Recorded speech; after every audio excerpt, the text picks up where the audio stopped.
अब इतना मौका है, पढ़ लो, नहीं तो आने वाले जो 4-5 महीने है या 5-7 साल उसके पास फिर किमें कौन रहोगा। बुग्गी के ऊपर बैठेगा, बैठ के गाने गाओगा, चलते चलते यूं ही रुक जाता हूं क्या यही प्यार है, बैठे बैठे यूं ही खो जाता हूं क्या यही प्यार है। एक बूढ़ा सुना था, बोला बेटा प्यार कोनिया कमजोरी है, इसका इलाज करवा ले और कुछ नहीं रह जाओगा। हंगरी के अंदर एक शख्स का जन्म होता है 1910 के अंदर, और वो लड़का धीरे धीरे जब वो आगे बढ़ने का काम करता है, जब वो लड़का आगे बढ़ता है, बंदूक चलाना सीख लेता हो। जैसे भगत सिंह के चाचा से एक बार भगत सिंह के चाचा ने भगत सिंह से पूछा था कि भगत सिंह आप खेत के अंदर क्या उगा रहे हो, तब उन्होंने कहा था कि मैं बंदूक है इस खेत के अंदर उगा रहा हूं। उस बंदूक के ऊपर राइट हैंड से इतना गजब का निशाना करौली नाम का वो लड़का करता था। सुना किसी ने करौली नाम? सुना है? करौली नाम का वो लड़का बंदूक से निशाना लगाने का काम करता और इतना गजब का निशानेबाज है कि लगभग 24-25 साल की उम्र तक पूरे के पूरे हंगरी के अंदर उसके बराबर का कोई भी निशानेबाज नहीं है। नीति और मेहनत को आप सुनिए, समझिए, उसके बराबर का कोई भी निशानेबाज पूरे हंगरी के अंदर नहीं है। धीरे धीरे करके जब वो जिंदगी उसकी आगे बढ़ती है, तो आगे बढ़ते हुए वो बंदा हंगरी की आर्मी के अंदर भर्ती हो जाता है, एक हवलदार के पद के ऊपर। और वहां भी उस बंदे ने खेलना जारी रखा, संघर्ष करना जारी रखा। वो बंदा खेलते खेलते आर्मी के अंदर भी एक नंबर का शूटर बन जाता है। अब जितने भी हंगरी के अंदर राष्ट्रीय चैंपियनशिप होती है शूटिंग की, उसके अंदर वो बंदा गोल्ड लाने का काम करता है, पहले नंबर के ऊपर आने का काम करता है। हंगरी में जितनी भी प्रतियोगिताएं होती है, सारे के सारे प्रतियोगिताओं के अंदर 1936 के अंदर जब ओलंपिक खेल होने थे, तो 1936 के ओलंपिक खेलों में हंगरी को यह लगा था कि अब की बार करौली जाएगा और वास्तव में शूटिंग के अंदर हंगरी को गोल्ड दिलाने का काम करेगा। करौली गोल्ड दिलाएगा हंगरी को। लेकिन तभी एक ऐसी घटना घटती है कि जो जर्मनी की सेना जो थी उसकी तरफ से ऐलान कर दिया गया कि ऑफिसर रैंक से नीचे का कोई भी व्यक्ति ओलंपिक में भाग नहीं ले सकता। तो 1936 के ओलंपिक के अंदर उस बंदे का सपना टूट जाता है और उसके बाद ओलंपिक में जाने का सपना टूट गया। उसके बाद वो बंदा दिन रात लगातार राइट हैंड से मेहनत करता है, गोलियां चलाने का काम करता है, गजब की मेहनत करता है और जितने भी आसपास की राष्ट्रीय प्रतियोगिताएं होती है उन सबको जीतने का काम करता है। उन्हीं दिनों ये नियम चेंज कर दिया गया जर्मनी की सेना की तरफ से कि हवलदार नहीं, कोई भी व्यक्ति जो अच्छा प्रदर्शन करता है वो ओलंपिक के अंदर खेल सकता है। अब उस हवलदार के मन में उम्मीदें जगती है, लेकिन जिंदगी में एक ऐसी घटना हो जाती है, बात है 1938 की। 1936 के ओलंपिक में उसको भाग नहीं लेने दिया गया। 1938 के अंदर वो एक दिन आर्मी के अंदर हैंड ग्रेनेड जो गोला होता है हाथ से फेंकने वाला, जब उसको फेंक रहा था राइट हैंड से, तो वो गोला हाथ के अंदर ही फट जाता है। और परमात्मा की नीति किस्मत ऐसी देखिए, पूरा का पूरा राइट हैंड जो था उसके हाथ उसके शरीर से पूरा का पूरा अलग हो जाता है। पूरा हंगरी मायूस हो जाता है कि अब तो करौली के पास एक मौका था कि 1936 के अंदर यदि इसको भाग लेने का मौका दिया जाता ओलंपिक में तो एक बंदा गोल्ड लेके आता। हर कोई मायूस है हंगरी के अंदर कि अब कुछ नहीं हो सकता, पूरा का पूरा ये बाजू चली गई। लेकिन एक शख्स मायूस नहीं था, वो शख्स था करौली। बिना किसी को बताए लगातार 11 महीने तक लेफ्ट हैंड से प्रैक्टिस करने का काम करता है, गोलियां दागने का काम करता है। अगर कोई राइट हैंड है, इस हाथ तक काम करके देखियो, दर्द होगा, तकलीफ आओगी, लेकिन जिसने मंजिल को चुना वो दर्द तकलीफ इन चीजों को कभी नहीं देखता। उस बंदे ने क्या किया, लेफ्ट हैंड से प्रैक्टिस करेंगे लगातार 11 महीने हो गए। हंगरी के बुडापेस्ट के अंदर 11 महीने बाद एक नेशनल शूटिंग प्रतियोगिता का आयोजन होता है।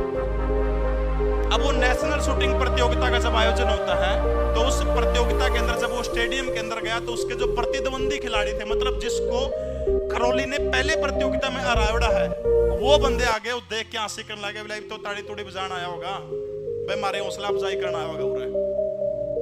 मिला हौसला अफजाई करने को नहीं, खेलना आया हूं। और लेफ्ट हैंड से उस बंदे ने जर्मनी के हंगरी की उस चैंपियनशिप के अंदर, नेशनल चैंपियनशिप नंबर 1 के ऊपर रहा था, गोल्ड मेडल जीतने का। 1940 के अंदर 4 साल बाद ओलंपिक होते हैं। 1940 के अंदर अब तो पूरे देश को मुंह लगने लग गया, चल राइट हैंड तो इसका कट गया, लेफ्ट हैंड तो ये बंदा देश ने गोल्ड जरूर दिलाऊगा 1940 के ओलंपिक खेलों के अंदर। अब नीति देखिए, 1939 के अंदर द्वितीय विश्व युद्ध शुरू हो जाता है। और जो 1940 के ओलंपिक खेल थे वो विश्व युद्ध के कारण 1940 के ओलंपिक गेम कैंसिल करने पड़ गए थे, रद्द कर दिए गए। अब जरा सोच के देखिए, वो शख्स 1936 से ओलंपिक के अंदर गोल्ड मेडल का सपना संजोए हुए बैठा है। 36 में उसको भाग नहीं लेने दिया गया, 38 के अंदर उसकी बाजू कट जाती है, 40 के अंदर ओलंपिक खेल रद्द हो जाते हैं। जैसे आज बार-बार सीईटी जो उसकी डेट आगे जा रही है, उसी घटना के ऊपर अब ठीक 4 साल बाद 1944 के ओलंपिक खेल आते हैं और 1944 के दौरान भी द्वितीय विश्व युद्ध चल रहा था और उस कारण दूसरे विश्व युद्ध के कारण 1944 के ओलंपिक खेल भी रद्द करने पड़ गए थे। 1936 का वो सपना 1944 तक पूरा नहीं हुआ। धीरे धीरे करौली की उम्र भी जवाब देती जा रही थी, क्योंकि उम्र बढ़ती जा रही थी और जब उम्र बढ़ती तो आपको पता है बहुत सारी चीजें काम करनी छूट जाती है। और जब 1944 के ओलंपिक खेलों के अंदर हंगरी की तरफ से भाग लेने के लिए 38 साल के करौली जब वहां पहुंचते हैं तो पहले ही झटके के अंदर अपने हंगरी को 38 साल की उम्र में शूटिंग में गोल्ड मेडल ओलंपिक में दिलाने का काम करते हैं।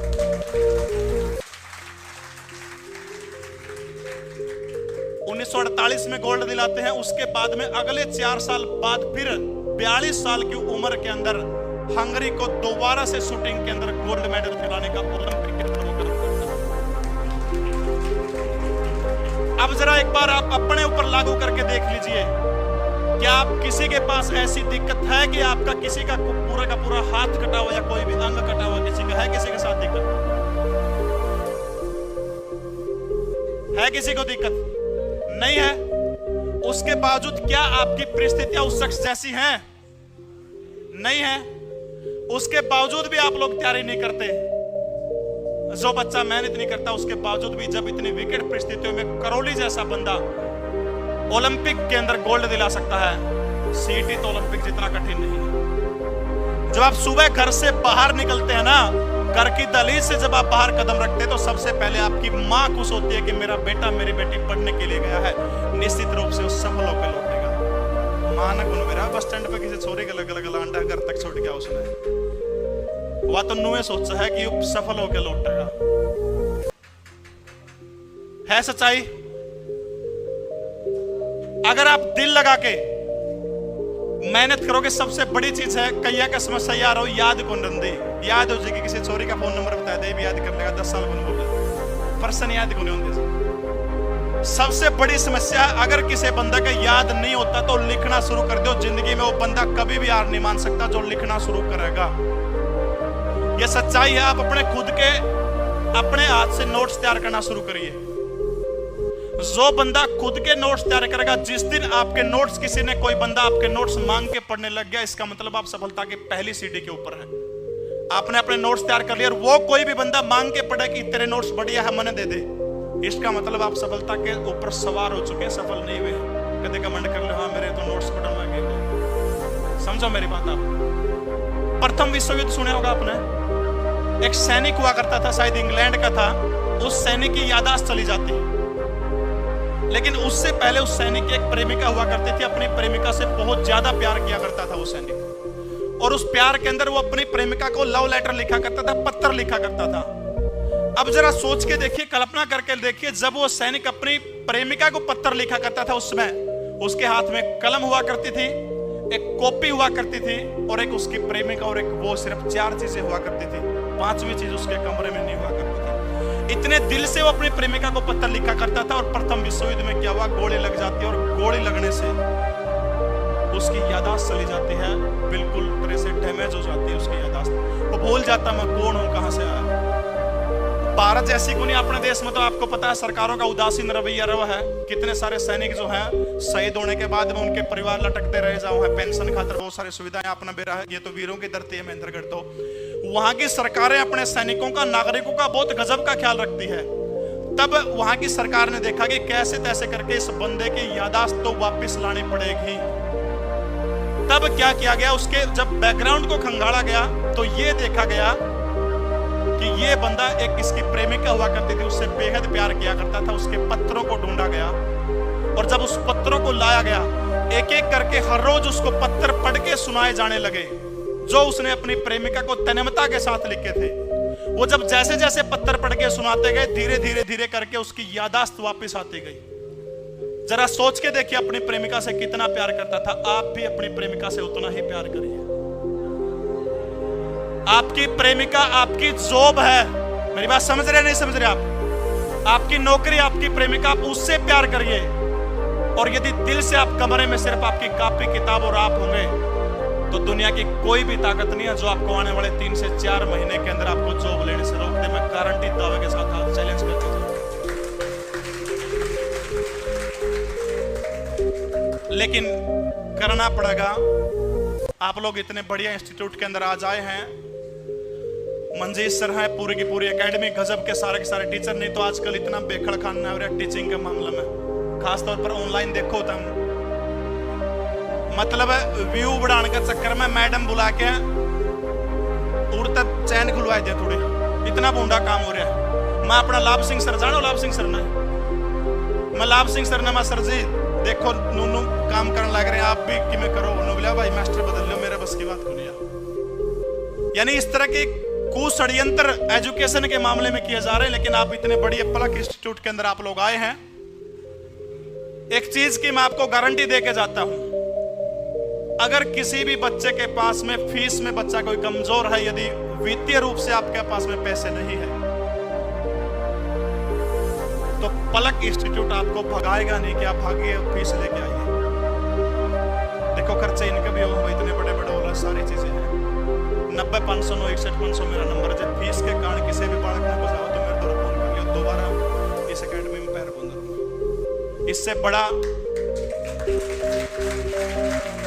इससे बड़ी सियोरिटी में आपको कुछ नहीं दे सकता। समझ रहे मेरी बात को? इससे बड़ी सियोरिटी कुछ नहीं दे सकता मैं आपको। दिल लगा के रूटीन के अंदर मेहनत करते रहिए। सबसे इंपॉर्टेंट 5-7 चीजें मैं जिक्र करूंगा, उसके बाद मैं अपने वाणी को विराम देने का काम करूंगा। सबसे पहली चीज, एक तो हरियाणा जी के है, मेन चीज के ऊपर फोकस करते हैं। हरियाणा जी के है, सारे कर दोगे मैंने, मेरा कोई बड़ी चीज हो, ठीक है? कोई भी किताब ले आओ, किताब सारी बराबर रख दिन सोचो आज वो आएगी कोई दम नहीं। एक कोई भी किताब ले आओ अच्छी सी, उस किताब में आप अच्छे तरीके से पढ़ लो, ठीक है? हरियाणा जी के हो जाओगी। करंट अफेयर खातर जो है यूट्यूब के ऊपर बहुत सारे माध्यम है, जरूरी कोई मेरी वीडियो देखनी, किसी की वीडियो देख लो, करंट अफेयर और तक कवर हो जाओगे। नहीं तो कोई मैगजीन लेके कर लो। हरियाणा करंट अफेयर 2 चीज कवर हो जाओगे, बड़ी आसानी से हो जाओगे। सबसे महत्वपूर्ण चीज आती है जो खास तौर पर साइंस है या फिर जीएस का पोर्शन जो है। एक काम करिए, आपके आसपास कोई भी सरकारी विद्यालय होगा, सरकारी स्कूल होगा, वहां जाइए। वहां पर 6ठी से 8वीं तक की आपको एनसीईआरटी की किताबें फ्री में मिल जाएंगी। आप किसी वहां से दोस्ती करिए, किसी टीचर से या कैसे भी करिए, वहां से आपको फ्री ऑफ कॉस्ट बहुत सारी मिलती है। अब जे देखो एनसीईआरटी देसी की हो, सबके बस की बात को नहीं। वहां देसी की आज चाउमीन बर्गर तो किसी ने खवाले, सारे खा लेंगे। देसी घी पैन लग जाए पिया जाओगा। वो घी है, वो जो घी पीजेगा और पचाएगा ना, उस तो बाहर पेपर को नहीं आंदा गारंटी। उसके अंदर जब पूरी नहीं पड़ी जावा है तो उसमें आप देखियो एनसीईआरटी में कॉलम से बने हो, अगर आपने देखे हो तो देखे क्या आप जानते हैं इस तरह की चीजें हो। कम से कम उनके नोट्स देखो, पूरी पढ़ को तो उस जैसी बेस्ट चीज कोई भी है नहीं। कम से कम, अरे जमा मैडम का नहीं देखा, मेरे का नहीं देख लेना है, कह रहे हूँ काका है मेरे जमा सर में गुंद रखे नो सीधे ले रहा चुकर, मैं भी बोलने लग रहा हूँ ना, क्या हूँ करा।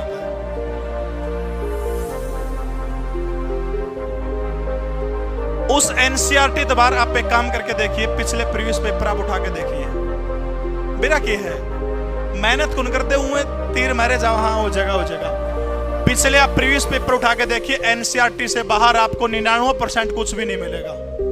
एक रामबाण औषधि है किसी भी एग्जाम को क्रैक करने के लिए एनसीईआरटी। अपने खुद के उसके नोट्स बनाने शुरू करिए, कॉपी रजिस्टर लेके आइए, खुद के सेल्फ नोट्स बनाइए। 2-2 घंटे 3-3 घंटे जितना आप पढ़ सकते हैं उतना पढ़ने का काम करिए। हर सब्जेक्ट के अलग अलग कॉपी में अलग अलग नोट्स बनाइए।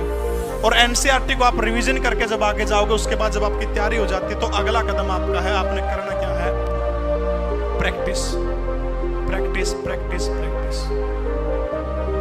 किसी भी आप कोई भी बुक स्टोर पे जाओगे, 100 प्रैक्टिस सेट की किताब मिल जाओगी, किसी के ले आओ, ठीक है?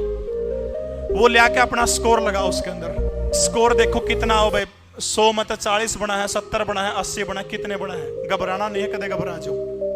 वो स्कोर देख के उसके बाद आपने मेरा लग जाओगा कि मेरे इस सब्जेक्ट में कम नंबर बना लग रहे हैं। समझो मेरी बात है। वो जितने जड़ तक कम नंबर बना उसे सब्जेक्ट के ऊपर फोकस करने का काम करो। बार बार जो बंदा जितनी ज्यादा प्रैक्टिस करेगा, हाँ एग्जाम में बैठने से पहले आपको हरियाणा का इतिहास बताता हूँ। लगभग 250 पेपर हो चुके हैं, सारे के सारे पेपर तो हम देखा है कौन सा भी जब के कर दिया, एनालाइज तो करने का काम करा।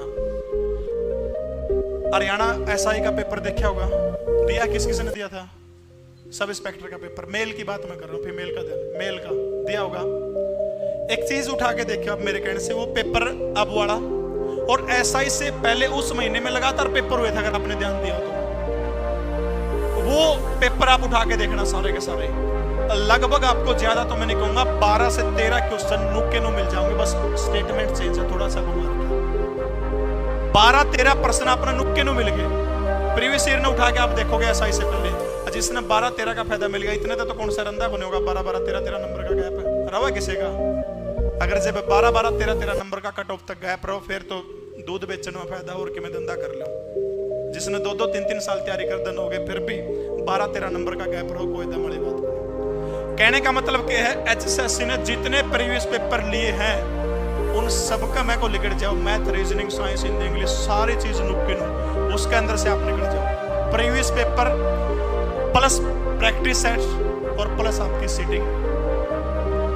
कंपनी भी आपकी डिपेंड करती है लाइब्रेरी में बैठ के कि दोनों कौन बैठ रहे हैं। समझो मेरी बात ने। अगर जो जिंदगी के 3-4 महीने है ना, सब कुछ भूल के सिर्फ अपने माँ बाप की तरफ देख के आप लोग सिर्फ 3-4 महीने के अंदर तैयारी करोगे, ये जो फेसबुक वगैरह, सोशल मीडिया वगैरह इन्हें बंद कर दो, कुछ नहीं मिलता।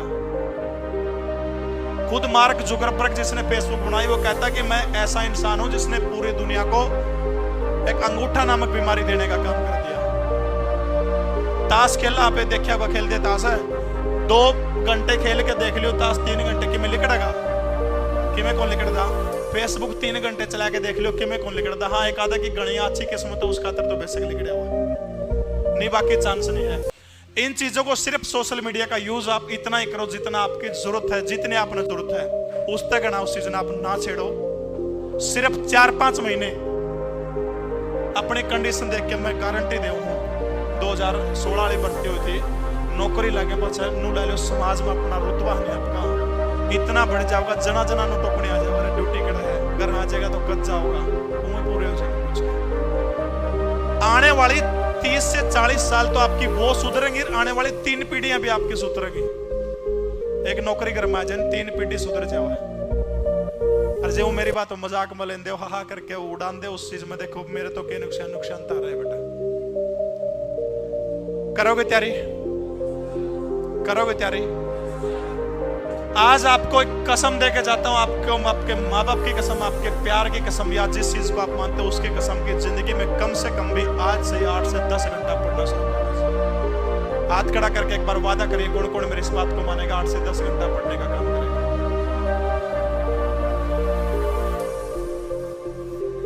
वेरी गुड, बहुत बढ़िया।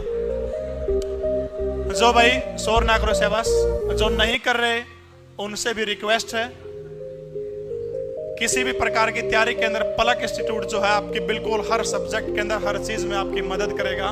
जहां मेरी आवश्यकता पड़ेगी आपको हर मौके के ऊपर आपको खड़ा मिलूंगा। जहां मनदीप सर हैं, मंजीत सर हैं, या भी फौजी साहब हैं, सर हैं, जो भी हमारे स्टाफ है पलक एकेडमी का, जहां भी आपको जिस भी मोड पे इनकी जरूरत पड़ेगी, आपको अग्रिम पंक्ति के अंदर ये लोग खड़े मिलेंगे। इन्हीं पंक्तियों के साथ आप सभी यहाँ पहुंचे, आप सभी का हृदय के गहराइयों से अभिनंदन करता हूँ। इतना स्वागत करने के लिए मैं पलक एकेडमी महेंद्रगढ़ का भी बिल्कुल नतमस्तक होकर आप सभी का बहुत बहुत धन्यवाद करता हूं। बस इसी वादे के साथ आपसे जा रहा हूं, अगली बार जब भी आप मेरे को मिलेंगे तो अधिकतर आप में से आपके हाथ में जॉब होनी चाहिए।